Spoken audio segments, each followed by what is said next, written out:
5 years ago, Ravipuram was the beating heart of India's chemical industry. Thousands of workers powered a massive manufacturing sector, fueling a local economy where schools and markets thrived in the shadow of the city's towering factories. Then, in a single night, the city died.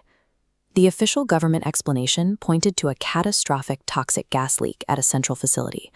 According to the state, the exposure was so severe it instantly killed the workforce and rendered the entire region uninhabitable. The state's response was absolute. Authorities declared the area a restricted zone, locking down the perimeter and strictly enforcing an information blackout. Not a single survivor was ever relocated, and reports of missing persons simply vanished into bureaucratic silence. But for Atul, a young man living in Delhi, the official timeline never added up. His 22-year-old sister, Archana, worked at that factory. The government claimed she died instantly in the leak, yet no body was ever recovered. And right before the alleged accident, Archana called Atul in sheer panic, a detail completely contradicting the narrative of a sudden, silent leak. The first crack in the government's story appeared online. A whistleblower uploaded a video outlining Pharmatech's actual operations, illicit human experiments mutating workers into something unnatural. Within hours, the video was completely deleted from the internet. Haunted by 5 years of recurring nightmares where his sister begs to be freed from a dark, dripping facility, Atul reaches his breaking point. He recruits his girlfriend Tanya and his friend Gaurav to do the unthinkable, cross the quarantine line and see the dead zone for themselves. The gas leak narrative fails under forensic scrutiny. The military cordon functions as a containment wall, shielding the public from a reality that the state has suppressed for half a decade.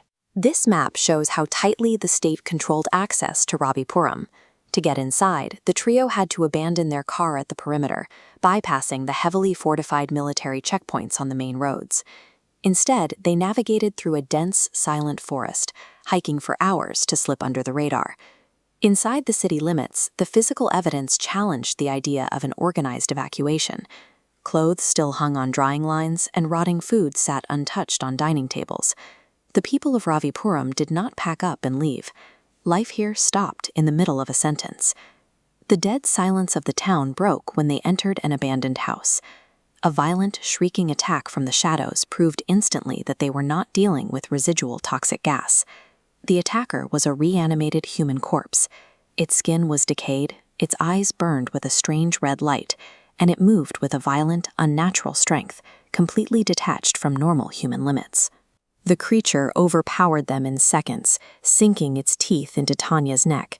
She died on the floor of the ruined house, forcing a devastated Atul and Gaurav to run blindly into the heart of the restricted zone. Ravipuram exists as an uncontained biological prison, holding thousands of predatory hosts within a perimeter the world believes is merely a toxic wasteland. Driven by the noise of an approaching swarm, the two men take shelter in the burned-out shell of the Pharmatech facility. Inside, the floor is covered in the charred, blackened remains of factory workers, bodies that suddenly begin to twitch and stand up. Before the burnt corpses can attack, a familiar voice calls out from the shadows. It is Archana. Her body is ravaged by the infection, and her veins pump thick chemicals instead of blood, but she is using sheer psychological willpower to stave off the predatory instincts consuming the others. Archana explains what actually happened here. This flowchart illustrates Pharmatech's true business model. Instead of manufacturing standard medicine, executives used their own labor force as lab rats. They deliberately injected workers with a pathogen to mutate them, intending to harvest their altered, highly resilient biological material for lucrative pharmaceutical breakthroughs. But the biology proved impossible to control. The mutated workers breached containment and turned on the researchers, rapidly infecting the scientific staff and collapsing the entire corporate operation from the inside out. When the state government realized what Pharmatech had done, their primary concern was plausible deniability. They bombed the factory to incinerate the evidence, drafted the gas leak cover story, and sealed the borders to bury the disaster. The undead wandering the streets of Ravipuram are victims of a spreadsheet. The actual monsters are the executives who designed the experiment for profit and the state authorities who burned a city to the ground to avoid a public relations scandal. The infected are growing restless.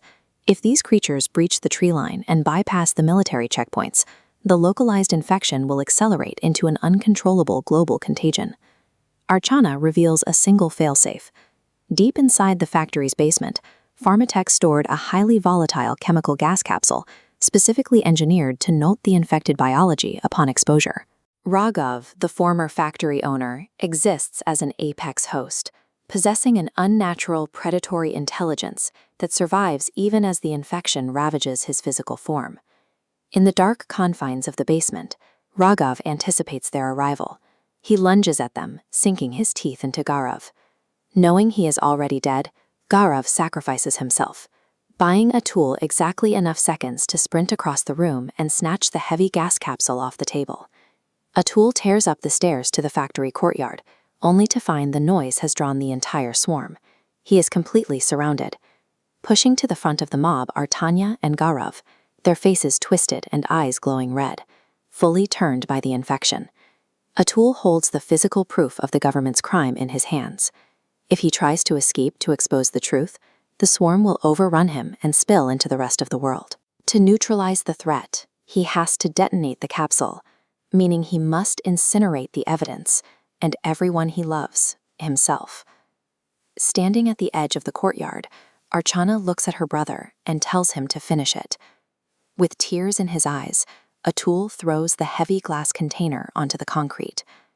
As it shatters, a violent chain reaction rips through the courtyard. The dense toxic gas ignites the biology of the infected on contact.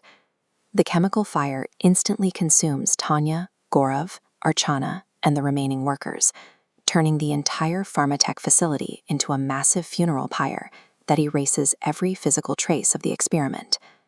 The government's secret remains safe only because a grieving citizen made the choice to burn down the evidence of their crime to save the rest of the world.